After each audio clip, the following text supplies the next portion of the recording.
Yeah. So it means the price, the listing price might be very firm, basically. Yeah, I mean, well, yes, it depends. Like, it's typically, well, pre-COVID, Florida's used to, like, statistically, they're selling for 97% of asking price pre-COVID. During COVID, they're at like 102%. So in Florida and Texas, they typically price higher for room to go down, whereas in California, we always average over 100%. So it's just the pricing strategy is different. So like in Florida, I mean, you're not getting 100K off. Like that's even at a million, you're not. Like the best we had, there was like we offered on one on SLS Lux. They wanted 980. Yeah. And we could have got it for 950, so 30K off all cash. But it was a little overpriced. So like case by case basis, you may get a little bit of closing costs. There's a little bit of you're not getting 20% off the price or anything like that in Yeah. Florida. So we have a buyer right now that looking for a property around, like the selling price is 600K. Okay, I got it. So I think I had experience. I just Yeah, yeah, I saw it. Yeah, I saw 600K. Looking at the price, I remember I had it done the exercise with AB. It was awful. Remember, we had to close that deal with Marvin. It was like back and forth. We had to literally AB and I we have to find listings that are allow short-term rental. First of all, that's not a problem because you're gonna send me the listings with allow short-term rental, allow daily rental through MLS. But the problem is the appraisal price. The appraisal price. The appraisal price might become low, so we have to basically analyze it. What's gonna be the price likely gonna be appraisal, and then we know what's the difference gonna be. So we have to embed that differences in the initial acquisition cost. But if we can negotiate it down, that'd be better. Unless you want me out, that's like super price. Because the thing is, my name is not Skyrim. Michael, your audio is breaking out. Is that only for me, Kevin? I hear it too. Yeah, it's a little like static. How about that? Any difference or same? Yeah, it's breaking out badly. Oh, let me disconnect. Okay, sounds good.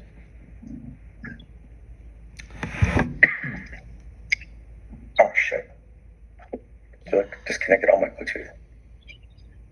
Yeah. So. Okay, why not us? Kevin, you start with your update first, and then we can address the issues we have. Is that any better now or same? Better. Definitely better. Yeah. No. I was saying the thing is, Florida's not going down, but it's no longer skyrocketing. So since it's not skyrocketing, you're not going to have appraisal issues because people weren't paying 50K over the last sale. So I don't think appraisal should be a problem. But I think the best thing in your model is, obviously for DSCR, you need 25% down. 30%. If you just, how much? 30%. 30?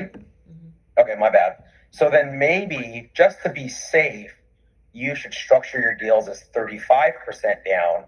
So you have at least a 5% buffer if it's short, right? To give you a little bit of buffer. And if people put a little bit more down, then obviously that'll help.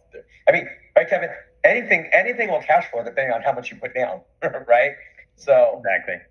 If people are putting 35% down, that increases your odds of a better cash flow. And then you do have a 5% wiggle room if the appraisal is short. And I think that's more that in a market that's not going up, fine. Well, we might pay a little bit over asking, but you shouldn't be paying more than 5% difference. So I think that would be the smart thing to do. Yeah, that's what we did with AB. So we still have a 25% down loan program, but just not that many lenders start do 25%, and then we have more risk if the lender could not close. That's why we say right now, even if we can find a loan program like Mario's 25%, we're gonna stick with the 30%. But 30%, and we're adding the appraisal difference, let's say 5%, and that's what Mike is talking about. But we as a buyer agent, right? We wanted to leverage Mike, experience to negotiate with the sellers that lower down the asking price. If ideally we only pay having buyer pay, instead of 5%, we only ask them to pay 2% more. That's doable. But initially, if we present the deal at a 35% acquisition cost, and then at closing, buyer only pay 30, 30 instead of 35, but only pay 32, then that's better. But people always willing to pay less at closing instead of asking buyer to pay more at closing. So that's what I was asking. That's what I was talking about, Kevin. Right. I guess the only risk you're wrong with asking for 35 is that a lot of these properties that might cash flow, like the ROI would look more attractive with less down. But then we can play around with the numbers too if needed. Yeah, I mean, we could just say, look, here's always, cash on cash will be worse with more down. I agree with you. But I guess if we just shift the focus less off of cash on cash and more on cash flow, that would be my opinion. But like I said, we're not selling securities. We have to just put a lot of disclaimers.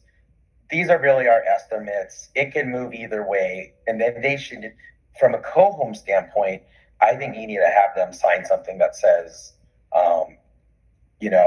hey, things could vary. Things may be different. Because I know with that deal you closed, those guys are like negative, that one. Yeah. You know what I'm talking about? Right. Like, Andrew.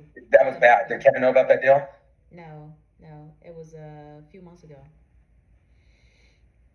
No, he doesn't know. know. Anyway, whatever it is, they had an idea of they're going to be positive cash flow. Then they ended up being negative. But then they made mistakes. So my point to get at is what. So I think the numbers were okay. Just being honest, I think the numbers were definitely estimated wrong. Number one. Number two, they didn't do their due diligence. Like everybody messed. So, I say a lot about it. Everyone fucked up. Okay, our Mal's numbers were too inflated. They didn't do their research. They didn't consider it right, and then they got cheap. Actually, I think honestly, Mal, I think you made. I'm not saying it a bad way. I think you made a bad recommendation. The clients were like, "Oh, we're not making the money we want." So Mal said, "Let's cut costs and go to a cheaper manager." Well, she went to a cheaper manager that was charging 10%, but guess what? They got even less money now. So the deficit got even worse by going to a cheaper place. So with that being said, it's. They can. I thought they're idiots. Afford 25%. That's why. Jennifer, they don't. But that doesn't matter. But if you're netting more, who cares? Who cares what they're charging if you're going to net more? You can't look. Kevin, let me not wrong. You can't just look at the top line. You got to look at the bottom line. I can't afford. Okay, if I'm losing $500 at 25%, now I went down to someone that charges 10, but now I'm losing $1,500. That's even worse, right? So we really need to look at what is the bottom line, not the top line. So Mal made that recommendation, but it was fair. Oh, if you think which 25 I think is high, but that's fair. Hey, let's go to a cheaper one to save cost. But guess what? The company didn't give a shit, right? So it actually hurt them more. So that's my question to you guys. What kind of obviously the less involvement, the better, because we can't scale for babysitting these deals, right? But at the same time, I think we need to have the right disclosures that say, hey, these are our estimates. Things can change. You need to do your own due diligence. We have recommendations that have worked for other people, but it's your money. You could do what you want, but we recommend don't do these certain things. So I don't know how you want to balance that out, because obviously, even if it's not your fault, you did everything you could. If we don't give these people directions and they're just starting to invest and they don't know what the hell they're doing and they lose money, then Co-Home's just going to get a bad name, even though it's not our fault. So we need to give some kind of guidance, some kind of waiver that says we feel on average highest probability this is the best thing to do. You should follow that. You're not obligated to it, but you're going to hold us harmless. Because ultimately it's up to them. Does that make sense? Yeah, with any investment. Those languages are always in the contract. Mm-hmm. Always in the contract that this is not a security, it's not a qualified security, and this is based on those numbers might change. It's not a anyway. Those legal languages are already covered in the contract for sure. Correct. But the thing is, our model. Guidelines cheaper's not always better, you know, whatever, right? Like, you know what I'm saying? Like, same thing. If someone told me, hey, Mike, your commission split is only 10%, that sounds like shit, but I'm going to make $2 billion. I don't care what my split is, right? I'm happy I'm making $2 million, right? But same thing. These people don't know that, hey, just because it's cheaper, it's not better. Hey, look, don't worry. As a reminder, this is seasonal. High season's going to come. It's going to average out. Like, I feel like people that haven't done this before, we need to give them a little more guidance and more expectations other than just, cover our ass. Yeah. That's right. Yeah, I mean, it's part of the consulting aspect of investing. Yeah, but then there's the fine. And Mal, you see, here's the fine.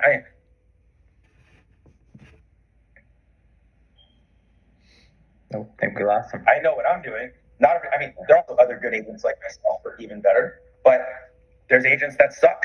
So it's like, yes, any agent should be able to use the platform because that's how we're going to generate money. But a lot of agents are going to fuck up deals because they don't know what they're doing. They don't even own an investment home, right? So that's a topic I don't have any experience on, but something that you guys might want to consider when it comes to leading the way with these people. Yeah. You mean talking about the working with your agent?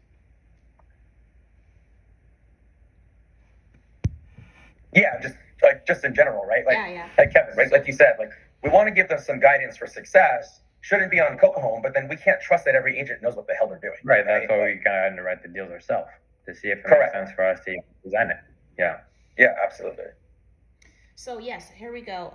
So I think your sales agent reached out, right? Like last time, the email was like, can we, the previous presentation was a little bit dry, and we need to follow up, create a better strategy. I mean, there is no strategy, Mike. The only strategy we have is we can show your agent how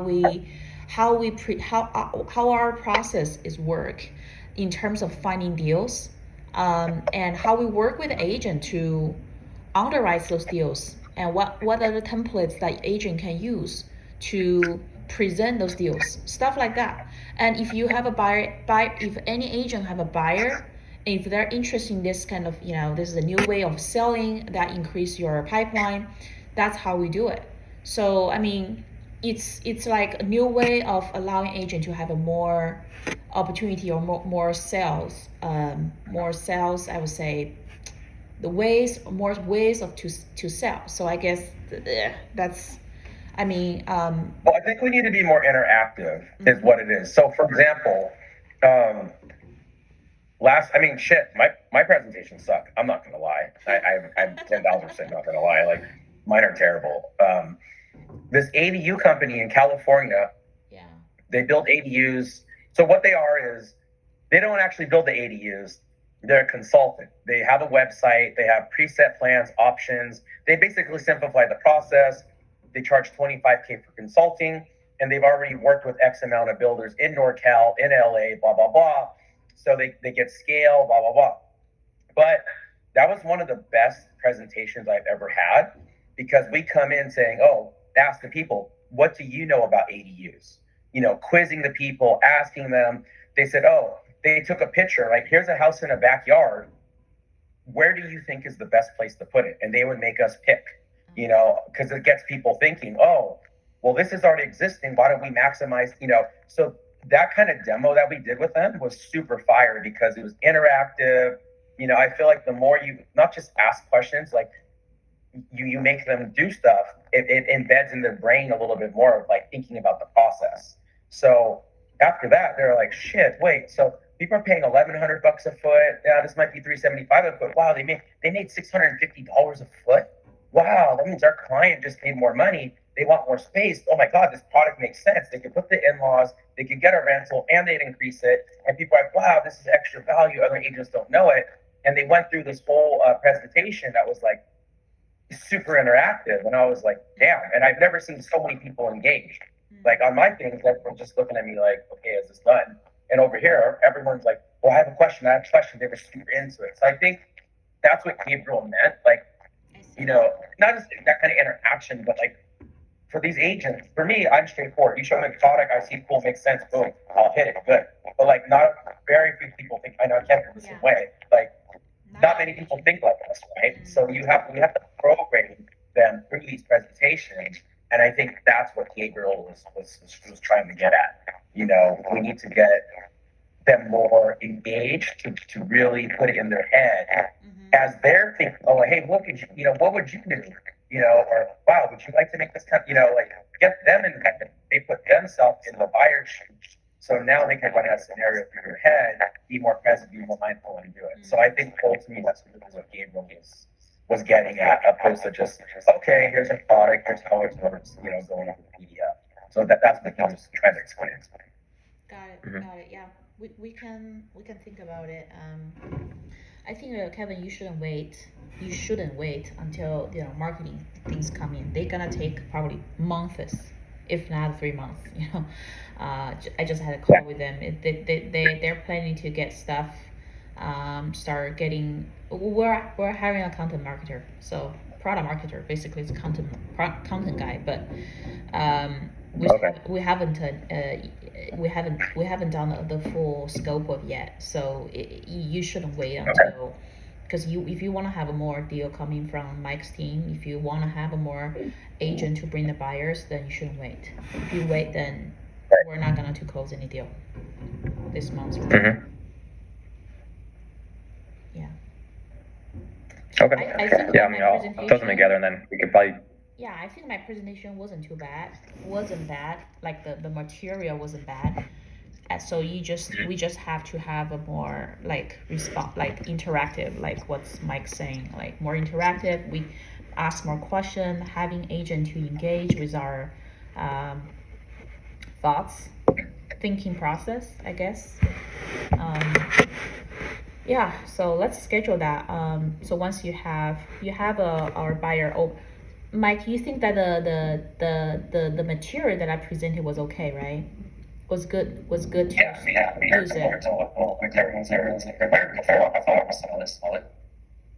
I was like,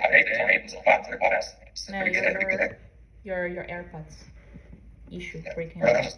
Yeah, now use it. No, I was just telling Mal. I was like, I thought it was really good compared to what we had before. Yeah. So we can use that, and then just to have a more interactive, like a slow down the process, and just like one step at a time, and get each slides giving agent time to ask question maybe. Yeah. Yeah. Gotcha. Did you guys want to do this in person or via Zoom? I guess what's the better way to present it?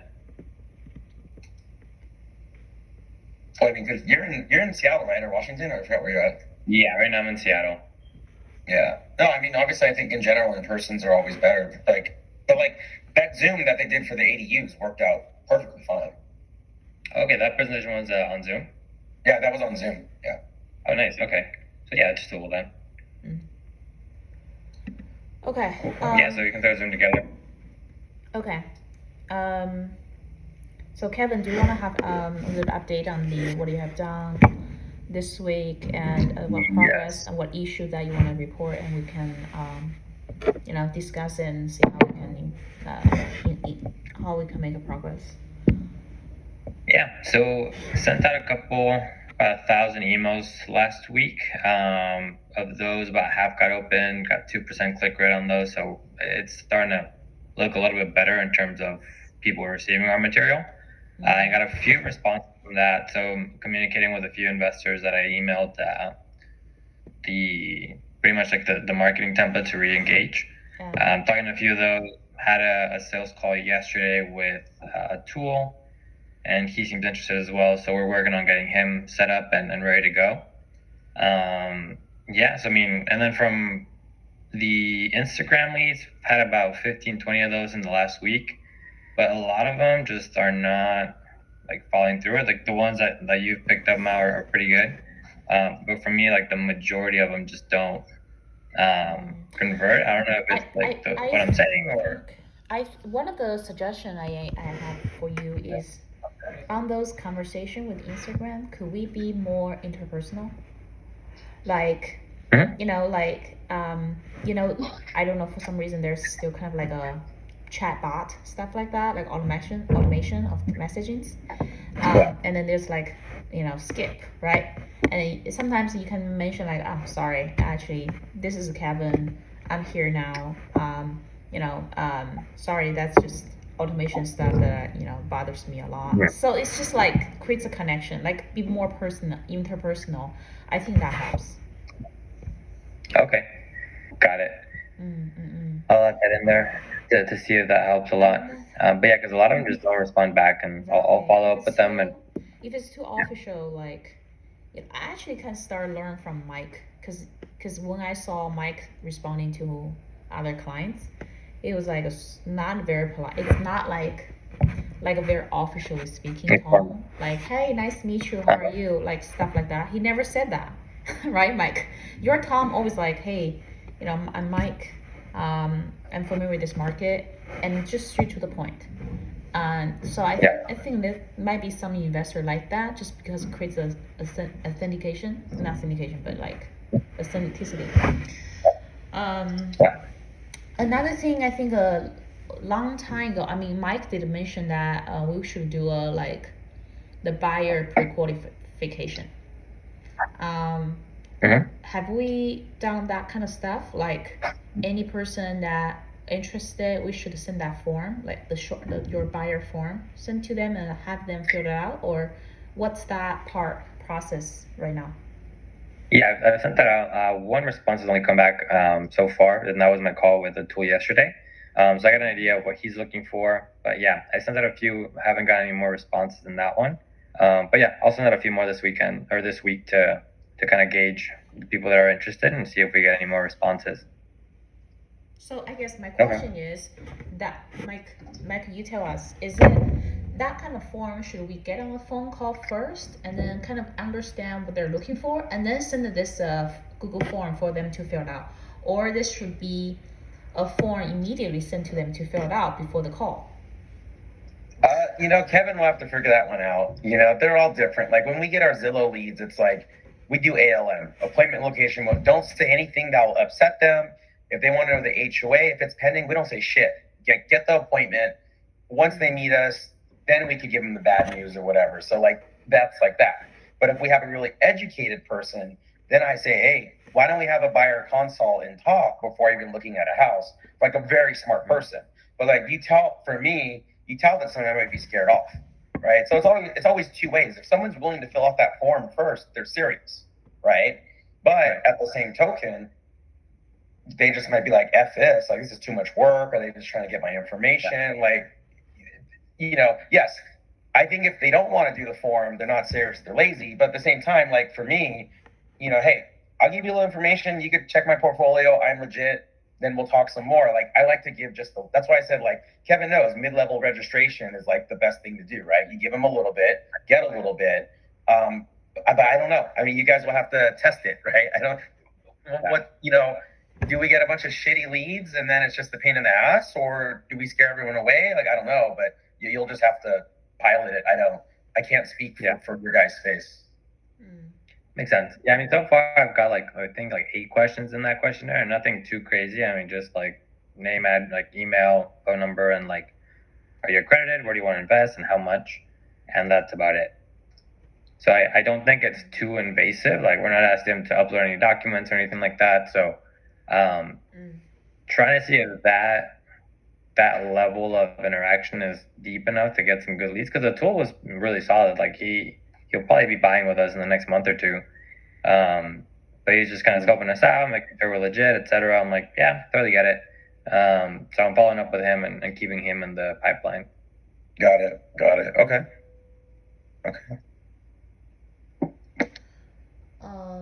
Mal, do you want me to give you the new ones in Miami that came up? Yeah, we need There's Vita on Edgewater. Those are, between us, they're kind of shitty. It's hotel rooms, but they're cheap. I mean, the 3 bedrooms got lockouts and it's $500K. So it might work. And it's not on I went to the demo last time I was in Miami. We got 600 World Center that just dropped as well. So let me email you those right now. Is that new construction as well or moving ready? Yeah, brand new construction. those, Mm. we have so many new construction that you sent me in the past, but it's very hard to convert them.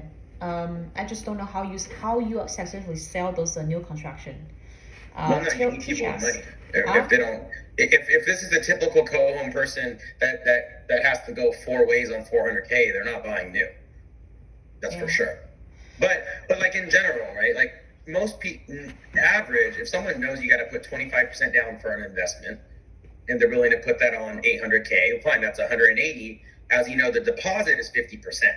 So if you found two excuse my language, broke people, like two not wealthy, not broke, just two middle people, they could buy a new development because they were already going to put 25% down. They could afford the deposit schedule, but not many people want to do it on their own. So that actually could work out if you just get two normal investors. Then you could sell new. That was my big thing. Like I have so many people that want new. Like I'm not happy. I already paid my 50% down on the TiVo, right? Like so many people want new, but they're like, I can't scale. I can't do this. I can't do that. So if you just have like one other partner, Another thing, right? Like another thing that I understand the money wise might work, but another thing is why people wanted to lock the contract if they know the market is gonna to go down. Well, did you not just see the article I sent you that said Miami's not going down? Okay, so I guess that's to lock the contract. And that's what I've been telling everybody. But now the articles come out. Like people don't listen to me, but now I got articles. So Miami ain't going down.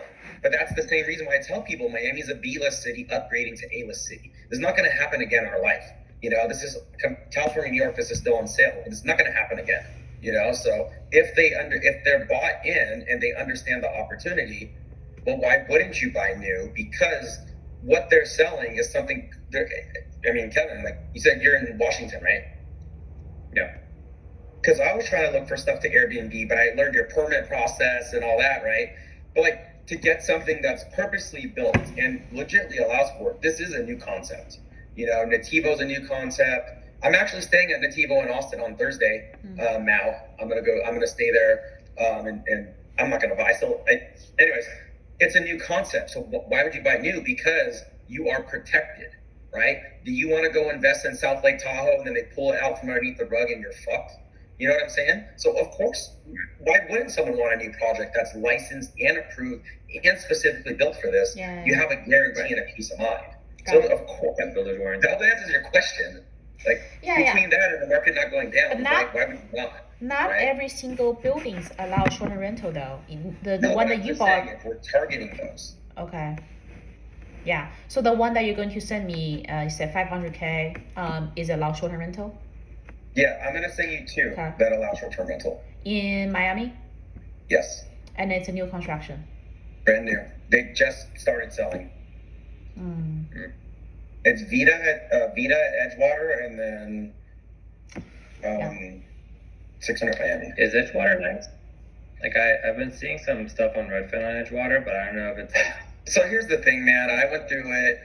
People like Edgewater because it is a little more central and you can get water views. Because some of the things, but when you walk down, there's like shitty ass apartments. There's no food walkable. Yes, Wynwood and Midtown. Midtown's for people that are like 50, and then Wynwood. It's a 2-mile walk. So people go to Miami because you want walkable, but Edgewood's good because you get water views. But then you have some shithole apartments nearby. So that's like everyone goes through that cycle. Hopefully answers your question about Edgewater. Yeah. So is there anything urgent for me? Because I need to jump off. Did you guys have an urgent question? I'm happy to answer one or two more. Then I gotta go. I don't have any, Kevin. If you have any. Yeah. Okay. Yeah, just that inventory. Just that inventory stuff, so I can start presenting the other options as well. Yeah. Okay, cool. So I sent you the new stuff, and then support. If they don't get to it today, they will definitely get to it tomorrow with the new list. Got it. Okay. Cool. Yeah, cool. All right, thanks, guys. All right, talk to you later. Thank you. Bye. See you, Mike. Hey, Kev. Yeah. Hey, Mal. So I still think that we don't have things buttoned up for some reason. It just there's a gap. What concerns you? What are you happy about the current result? or what things that you think that there's something that we have issues that need to solve as a team. Like in our process in general, or what do you mean? Whatever you think, any opinion you have. I mean, I guess I just have to go through the whole process once to kind of understand what we have. Yeah, I mean, we have the contract, but the contract looks good. But in terms of like getting leads and just closing them, I think you should add me on the call. I think you should add me on the call and let me try it. In the meantime, and you can be my like, kind of together like follow up stuff. But I think put me on the call. It's not like I don't trust you. It's just more like I wanted to understand your process. I need to go through your process because your journey might not necessarily be same as my journey. Yeah. So I need to understand. I need to feel your journey. Be able to discuss with you how your journey gonna be improved in the future. Same thing. Mm-hmm. Yeah. I cannot feel your journey at this moment. I just can't grasp for some reason. Yeah. What we have done in the past, the process was we connect them on the Instagram, and I answer a lot of questions. Not immediately tell them, can I get your email and then send you stuff? Because that's a code. We want to immediately chat with them, and they ask a lot of questions. They say learn more. You tell them that what's a co-home model, and then don't ask email first. Maybe we try that one. Don't ask email, phone number whatsoever. Just tell them that. Just answer a question. Answer 2 questions. Then ask email. I think that would be better. Let's try that this week. Okay. And then once we connected with them, get on the phone, and we talk about what's co-home.